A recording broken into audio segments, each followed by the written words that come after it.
CNN and The Hill contradict each other when it comes to Biden's upcoming taxes after all the relief that we've done the last year.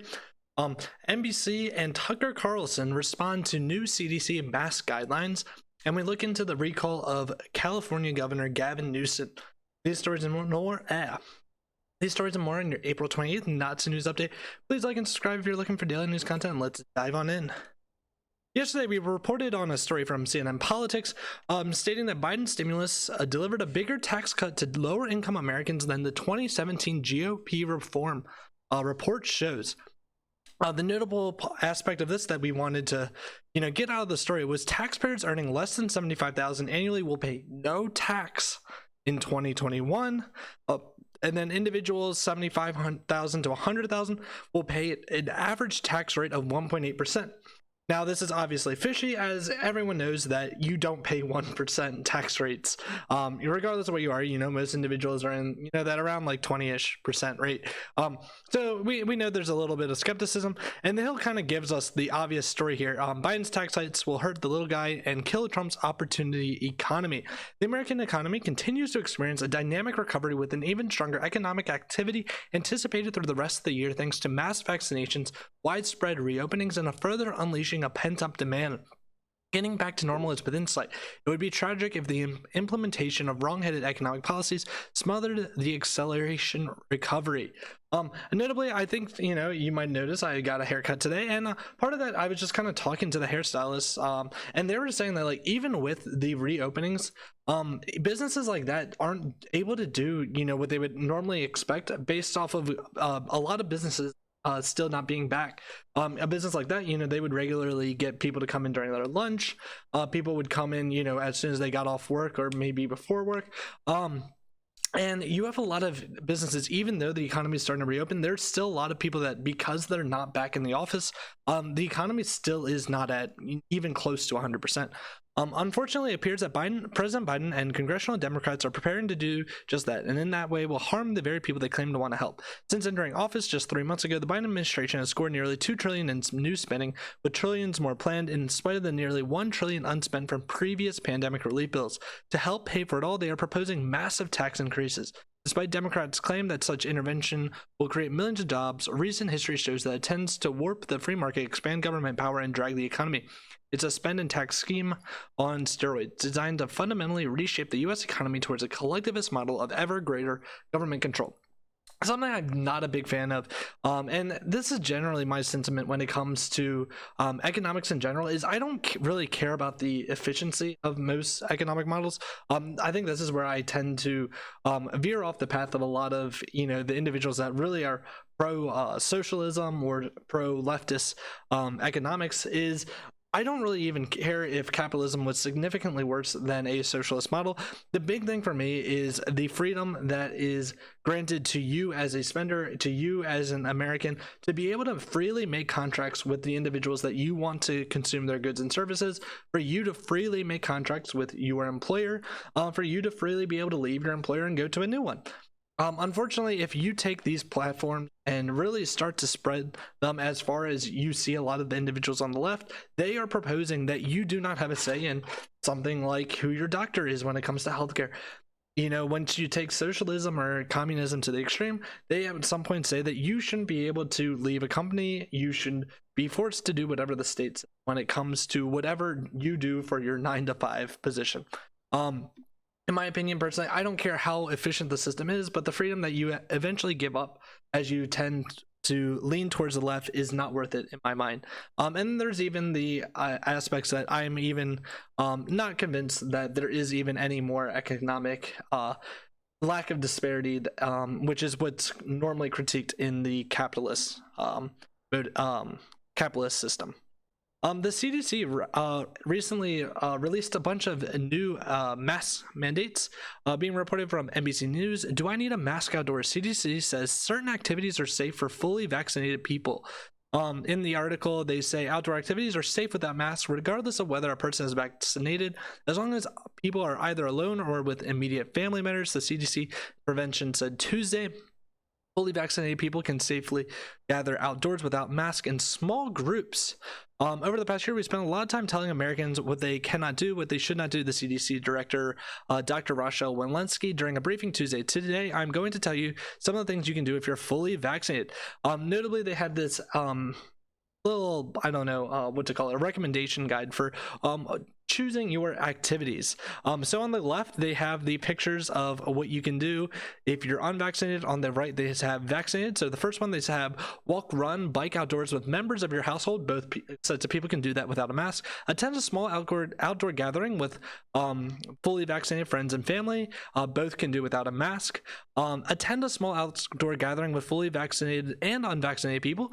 For this, if you're unvaccinated, you have to wear a mask. Dine at an outdoor restaurant with friends from multiple households. This one has a less safe recommendation with a mask for the unvaccinated and is a-okay without a mask on the vaccinated side. And attend a crowded outdoor event like a live performance, parade, or sports event is extremely unsafe. Must wear a mask if you're unvaccinated, and you should wear a mask if you're fully vaccinated.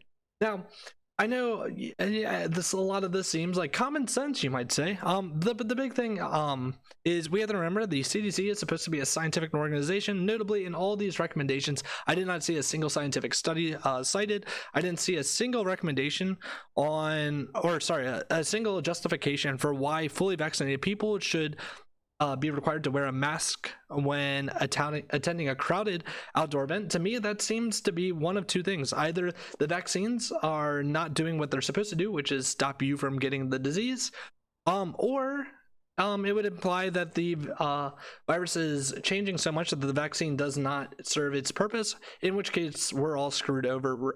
Anyways, Tucker Carlson then went on a rant on last Tuesday, where he's had the following quote: "As for forcing children to wear masks outside, that should be illegal," Carlson said on his program. "Your response when you see children wearing masks as they play should be no different from your response to seeing someone beat a kid in Walmart. Call the police immediately. Contact Child Protective Services. Keep calling until someone arrives." Carlson also said that requiring children to wear masks while outdoors constitutes child abuse and that all Americans are morally obligated to attempt to prevent it.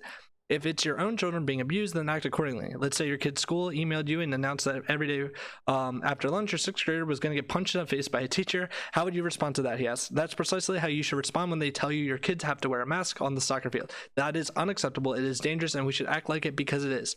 But too few of us have responded like that. We have been shamefully passive in the face of all this. Public health officials have acknowledged in recent weeks the lowered likelihood of coronavirus infection among vaccinated Americans who do not wear masks outdoors. The CDC and Prevention and the White House Coronavirus Task Force have maintained all Americans should continue to wear masks while indoors. Now, I think there's a lot here that we need to unpack. The first thing is, this is actually very obvious in my opinion, that we don't need to be wearing a mask at all times. Specifically, even if you're vaccinated, in my opinion, there's absolutely no reason to continue wearing one.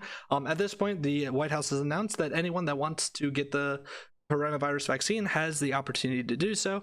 In my opinion, by saying that we're wearing masks, that is being anti-vax. Do not let them call you anti-vax. They are being anti-vax if they're saying that the vaccine does not work. Notably, also with the children aspect, we know that the children are at a lower rate of being infected and dying from coronavirus. And I can't help but think that there is also not a study here that really shows that forcing kids to wear the mask is helpful.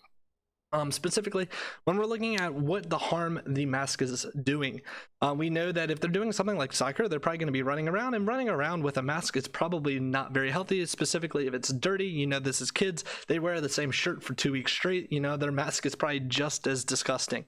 But in general, obviously if you're the parent, you get the say at the end of the day for what your kid does, but we need to make sure there's some common sense, as Dr. Fauci likes to say, should be part of your critique of this type of policy. Finally, being reported by CNN and confirmed by multiple sources is that there will be a recall election of Governor Newsom. This is being reported by CNN. Critics of California Governor Gavin Newsom have met the state threshold with enough validated signatures to force a recall election and a Democratic governor this year, a contest that could land on the ballot as early as this summer or as late as December. The recall has long been expected to qualify because it was driven by a well-organized grassroots groups that gathered signatures in every county of the state and backed by key Republican strategists in California who brought their fundraising heft and direct mail expertise to the effort. After largely ignoring the bid to force him out of a job, Newsom began mounting a formidable offense to fight the recall earlier this year. But the California Democrat, who is often mentioned as a future contender for the White House, now enters a challenging new phase where he will be attempting to steer his state back to normal life as the pandemic recedes, while essentially running a full campaign to defend his job. Notably, what they're missing in here is how Gavin Newsom, during coronavirus, has just broken his own policies, and he has really just kind of, in my opinion, shown what a disgrace it is to be a politician in this current day and age. He has routinely made rules for you and me, but not that ones that he will follow.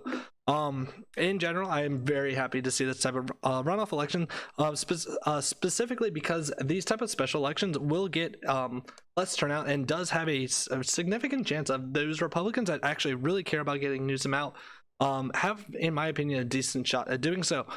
Specifically, one of the reasons behind it is Caitlyn Jenner is potentially going to be the Republican nominee to run against Gavin Newsom.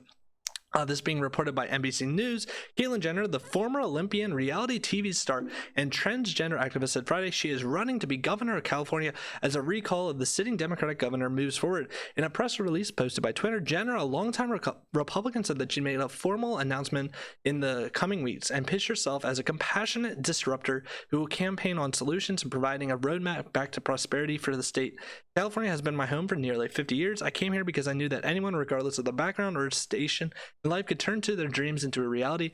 But for the past decade, we have seen the glimmer of the Golden State reduced by one-party rule that places politics over progress and special interests over people. Sacramento needs an honest leader with a clear vision, Jenner said. Jenner's campaign website also went live Friday morning. Axios first reported on the news.